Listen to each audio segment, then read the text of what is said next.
Hello and welcome. You are now looking at canva.com and Canva has its own set of AI tools whether you have the free or paid version. Canva has an AI interface, and if you click on Canva AI, you will then be able to type into the dialog box what it is that you actually want.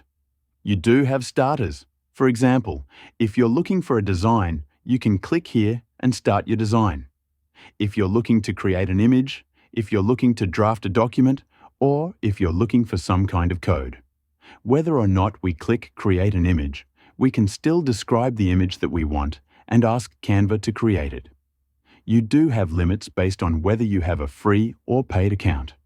Once you have in your prompt, here in Canva AI, in this particular case, we're asking for an image. And by using the plain language prompt, we can then click Submit. And what will happen is that Canva will then create your image. Now, one of the things you'll notice is that when you actually do specify the image, you can specify the size and type of the image that you want, as well as the style. However, we are able to get an image by default, and we can choose one of the images that we want. Canva gives us the opportunity to upscale this image, which basically then increases the image's resolution and the clarity. For the sake of this video, we are going to increase the resolution and we're going to upscale the image. So basically, Canva allows you to create a high-quality image using its AI features. Now, this is not the only Canva AI feature. It's one of many.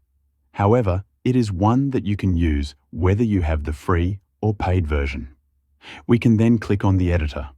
Once the image is then in the editor, what we can do is we can then click the Share button. We can then download the image to our hard drive. You also have image editing features here on the left side panel if you'd like to edit the image in Canva. Okay, thanks, and I will see you in another video.